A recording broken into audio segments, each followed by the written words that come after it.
Well, howdy there, Internet people. It's Bo again. So today we are going to talk about China and the United States and spy games and what we can infer from the unique development that occurred.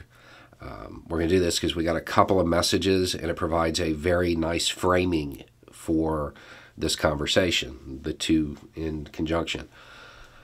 So if you don't know what I'm talking about, the United States, the Department of Justice, has basically decided to charge Chinese nationals with engaging in intelligence operations within the United States.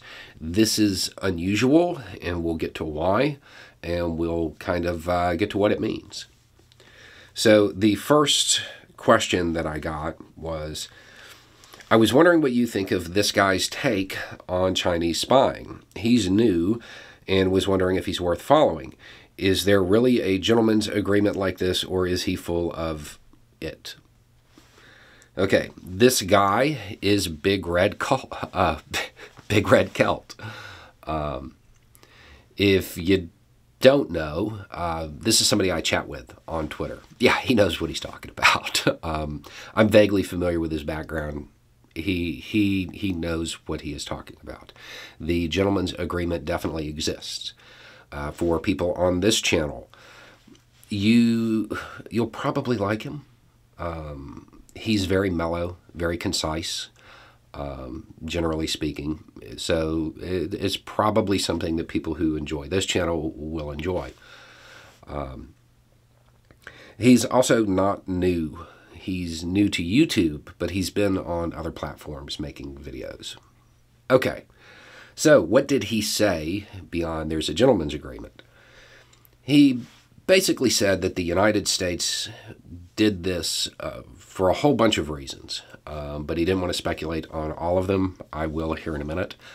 But that a big one was that it seems that China is trying to step away from international agreements to include this gentleman's agreement. And that tracks. That makes sense.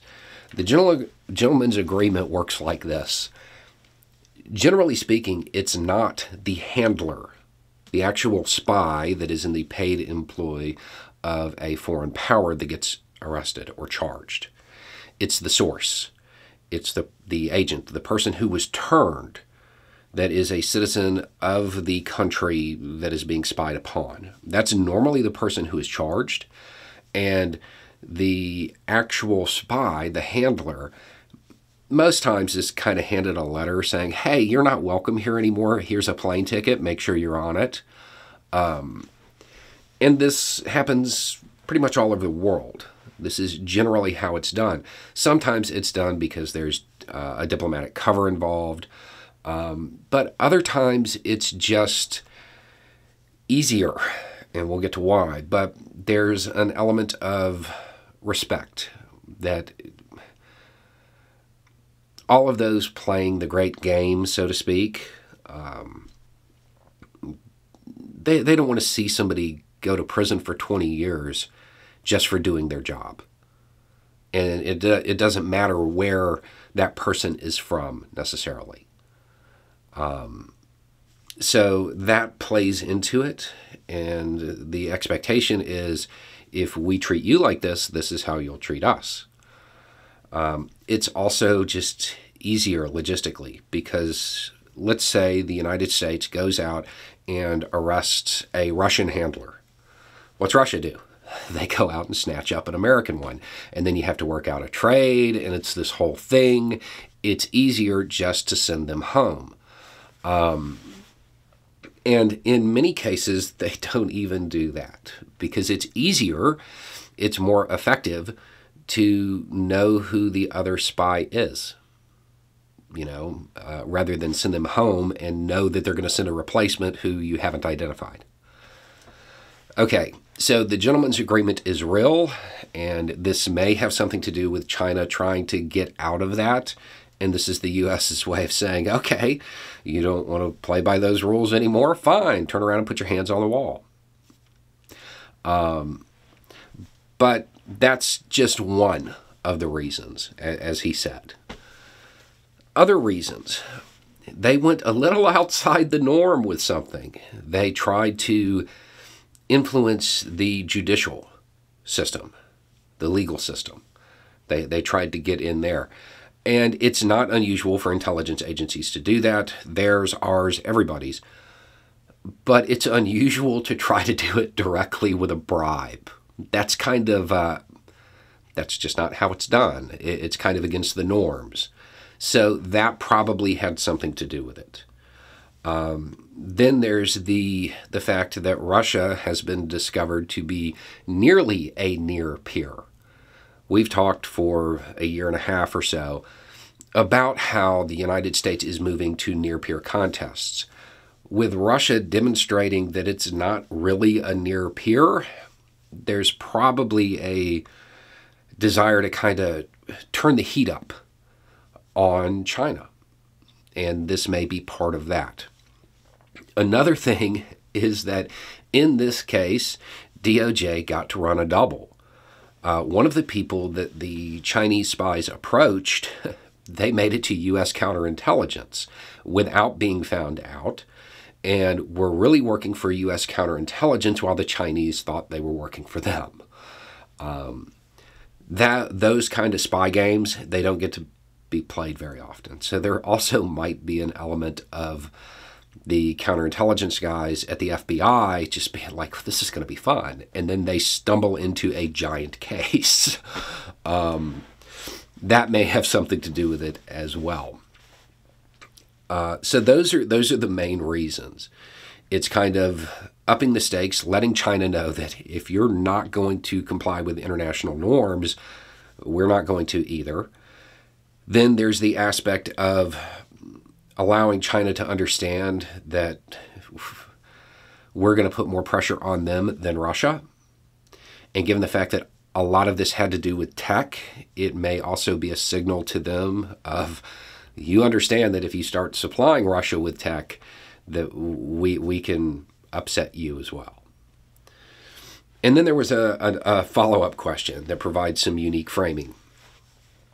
During the press conference, when the Department of Justice was talking about this, they kind of made a big deal about, and China was using state resources and conducting espionage to give a company a commercial advantage. And I got a whole bunch of people sending me messages like, don't we do that? Yes, but there is a slight difference here. Normally, when the U.S. does it, you hear the phrase American interest, and it's very general. It's competing for a commercial position that could be filled by any company that is U.S.-based or even allied-based. Chinese intelligence was apparently trying to support a specific company. That's a little outside the norms. But that also doesn't mean that the people up there were lying when they presented it as something that just doesn't happen. They were more likely just inaccurate. The people up there were counterintelligence officers, or people who are on the counterintelligence side. They're cops. Think of them like that. They're law enforcement. Their job is to catch foreign intelligence operations within their jurisdiction and disrupt them, arrest people, that kind of thing. It's a law enforcement capacity. They're trying to get people to play by the rules within that jurisdiction. The commercial advantage stuff, the national interest, American interest, all of that stuff, that's done by intelligence officers, not counterintelligence officers. If counterintelligence is law enforcement, what's an intelligence officer? Like, really, what's their job? If you don't church it up, they're a criminal. They're a trained criminal. That's the job. You travel to a foreign country under an assumed name. You engage in burglary, theft, identity theft, espionage, like on a daily. That's just Tuesday. So there's a different frame of mind between the two, and there's a lot of times when The counterintelligence side doesn't really, necessarily know some of the shadier stuff that the intelligence community does. Or they kind of overlook it as, oh, that's just a bad apple or something like that.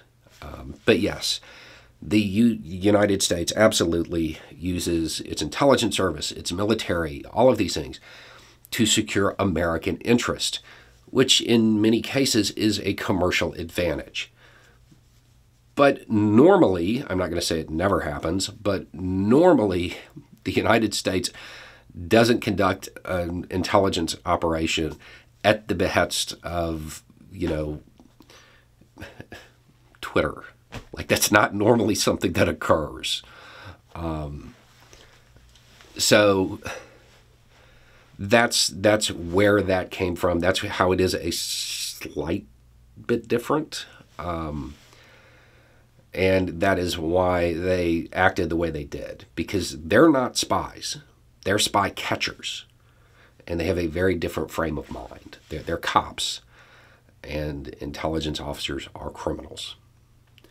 So there's a rough overview. What we can infer from this is that the United States is going to turn up the heat when it comes to Chinese intelligence operations. They're probably going to be more aggressive in their own intelligence operations against China. And this is just more of the ratcheting up of the near-peer contest, Cold War style stuff. And that's where we're at. Anyway, it's just a thought. Y'all have a good day.